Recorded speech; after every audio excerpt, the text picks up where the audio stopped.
There are so many endgame build guides out there that as a viewer look incredible, but once you start to look at how expensive the gear is, you quickly realize you're never going to achieve that build. If you're just getting to the endgame and starting mapping, then a build that costs 300 to 500 exalted orbs to function is going to be very daunting to try and emulate. So today I wanted to bring you my super easy endgame Fire and Ice Sorceress build. The aim of this build is to allow you to transition into a build that works well from the end of the campaign and lets you get even into the mid tiers of mapping. As a result, it does not require 3 ascendancy tiers to work, only 2 ascendancy tiers are required. The best thing about this build is that every single piece of gear or jewel that I'm using I bought for 1 exalted orb each. Yes, not a single piece was bought for more than that, so it's very achievable as a starter endgame build. So for those of you not familiar with this build and have not been watching my previous build guides, what this build does is that it floods the battlefield with fireballs that apply cold damage and freeze enemies. We also have frostwall, which when exploded causes huge AoE damage and also causes enemies to freeze.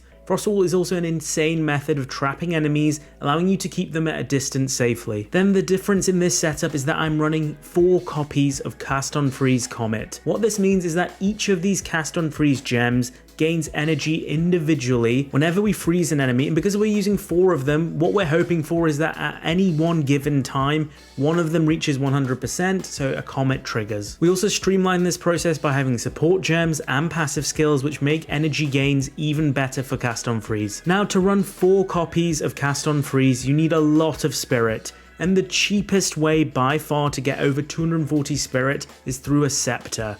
Scepters like this one cost me 1 exalted orb and has 171 spirit at base. And it has a 71% increased spirit affix on top, allowing us to get to 271 spirit in this build, which is pretty crazy. So instead of a staff, you want to be running a wand and a scepter for this build. The second component of our build is the defense, and you'll see I have 1 life. This is because I'm running the Keystone Chaos Inoculation. Once you have enough energy shield, and the minimum I recommend is 3000 before switching to Chaos Inoculation, then Chaos Inoculation becomes very, very powerful. In Path of Exile 2, there are lots of sources of chaos damage, especially in the end game. Poison is a form of chaos damage, for example, which can be super annoying. It's quite hard to get gear that covers all 3 base resistances, so fire, cold and lightning, and then worry about chaos on top as a 4th resistance. So Chaos Inoculation making us immune to chaos damage is a lifesaver. Also added bonus, because you only have 1 life, you're also immune to bleed damage now as well with this keystone. We then have to stack energy shield affixes as our primary resource for health. We do this through our gear and our passive skill tree, which I'll cover a little later. We also add in the spirit gem Grim Feast, which is amazing for energy shield builds because now we can create these remnants when we kill enemies, which heals our energy shield. And not only that, but Grim Feast can let us overheal our energy shield to double the base value. So from 3.5k ES, I can actually get up to 7k ES, which is pretty nuts for survivability. If you don't have a good enough scepter to accommodate 4 Cast on Freeze gems and 1 Grim Feast gem, then I highly recommend dropping 1 Cast on Freeze to accommodate Grim Feast. Grim Feast for energy shield builds is a lifesaver, and if you don't have over 3000 energy shield when you use the passive tree setup I'm using, then you should take off Chaos Inoculation and wait until you get some better gear. I'll go over which items specifically to look for energy shield affixes a little bit later. So now that you understand how the core mechanics of the build works, let's go over the skill gems in more detail. So the first skill to go over is Fireball, and I've added 4 support gems here to Fireball. The first one you want is Scattershot, which means Fireball fires an additional 2 projectiles, and the second one is Unleash, which gives you 2 free casts of Fireball every 2.5 seconds. You'll also want to incorporate Wild Shards, which gives you a 20% chance to fire an additional 8 projectiles in a circle. This is what triggers when you see me flood the map with fireballs. Wild Shards is pretty cool. I've actually even put in a 4th support gem here, and that's Arcane Temper to reduce the cast speed by 25%. Fireball does have a slight wind up before you fire it, so being able to reduce it as much as possible is really useful. Then we have Frost Bomb. Frost Bomb I primarily use on rares and bosses to apply cold exposure, which basically lowers their resistances to cold damage even below 0%. Our first support gem is Magnified Effect, which makes it 40% larger. Strip Away makes Frost Bomb's exposure have 30% increased effect. And then my third gem is Fast Forward, which basically speeds up the detonation timer before Frostbomb goes off. For Frostwall, the most important support gem is Icicle. This reduces frostwall's life, so it's easier to destroy and cause that AoE explosion. Then I'm using spell cascade. This means that one cast of frostwall now creates almost triple the amount of ice crystals. This is great because we're relying on frostwall explosions to really juice up our damage in this setup. Concentrated effect makes the frostwall explosion 40% more damaging, but the radius of the shatter effect is lowered slightly. This isn't too big of a loss because we're making so many more crystals to compensate with spell cascade. Hypothermia is there primarily for bosses. It's a curse, so again can lower an enemy's resistances below 0%.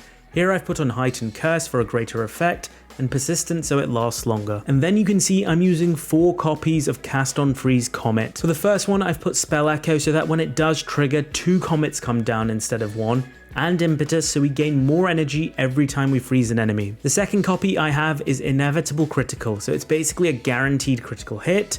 The third copy I have Energy Retention, so supported meta skills have a 35% chance to refund half their energy cost. Then my final copy I'm running is just Cold Mastery. By this point we've kind of run out of support gems, and this just gives it one more level and a bit more damage. If you're struggling with spirit requirements, you can definitely ditch this 4th copy. Grimfeast is our final spirit gem, and it's an absolute must in my eyes. It lets you heal for a small chunk of your energy shield whenever you spawn a remnant on killing an enemy within 6 meters of you. Remember, for Grimfeast, the higher the level of the gem, the more energy shield you get from each remnant, so it's absolutely worth leveling this one up as high as possible. For my passive tree, I've changed it around so there's a greater focus on energy shield affixes, but let me go over some of the key passives I went for. Icicle, which lowers Frostwall's health, is an absolute must for the build. This makes it much easier for Frostwall to explode, applying AoE damage and freeze. Without it, you'll be spamming Fireball twice as much before your Frostwall explodes. As I mentioned earlier, Chaos Inoculation solves our issues against Chaos damage. Energize gives us a chance to refund our cast on freeze energy, which is really nice because then you need less freezes to trigger Comet. Similar to my previous builds, I've gotten these cold nodes up here which include Endless Blizzard, which improves the level of all cold spells by 1. Overexposure here is really good because it makes Frostbomb apply more cold exposure. Remember, exposure can lower a monster's defenses below 0% resistance, so it's worth stacking. Then most of our other nodes revolve around mana regeneration and energy shield stacking. Some important energy shield nodes to get include Dampening Shield over here early on for more energy shield. Rapid Recharge because you want your energy shield to recharge faster because you can't use health potions anymore, so you're relying on the recharge timer to be as low as possible. Insightful for more energy shield and mana regen. Melding for more energy shield.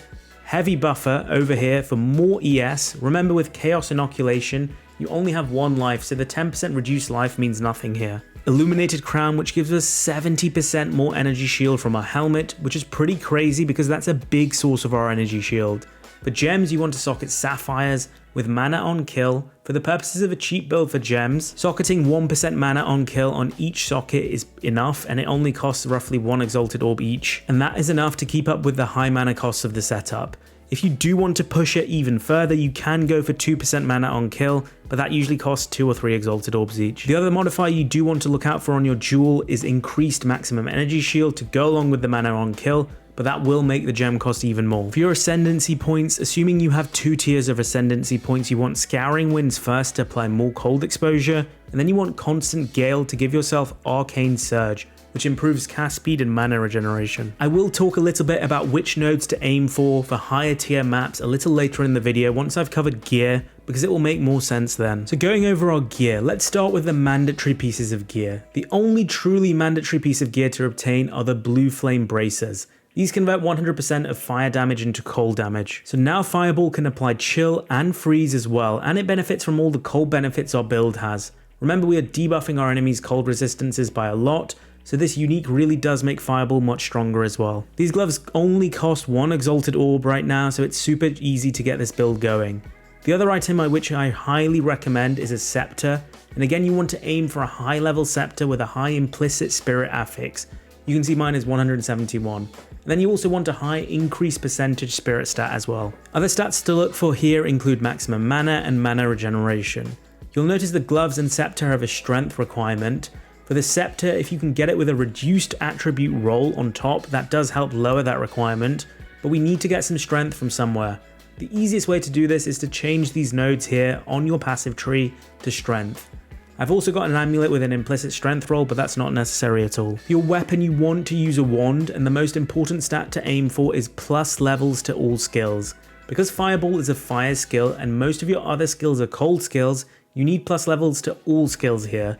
Then you want spell damage, maximum mana, and cast speed. I'm missing cast speed here, and honestly, to make casting Fireball and Frostwall much snappier, I would highly recommend some cast speed here. Once you have those items sorted, you next want to prioritize getting gear which boosts energy shield. There are 3 main sources for this: your body armor, your helmet, and your boots. On your body armor, look for a roll with a high implicit energy shield.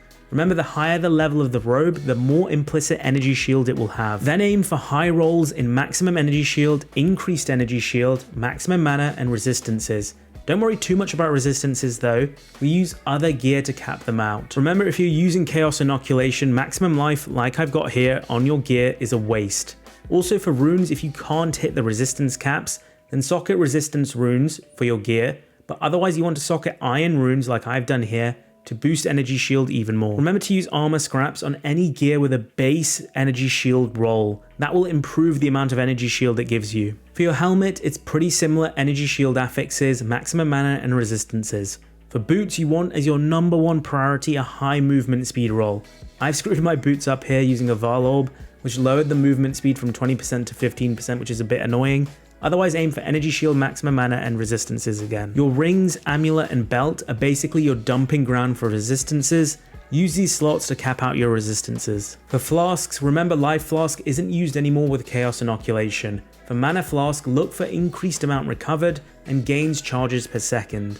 Make sure you don't have a flask that takes life away, because that will instantly kill you with Chaos Inoculation. For my charm, I used to run an anti-poison charm, but now I find running an anti-freeze charm to be the most effective because we're immune to chaos damage anyways. So now you've got this set up and you're farming lower and mid-tier maps. What do we need for the higher tier maps?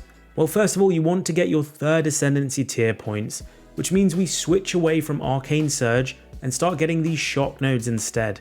Shock is another ailment which debuffs enemies so they take more damage from you. This then means we also have to aim for more shock nodes in our passive tree.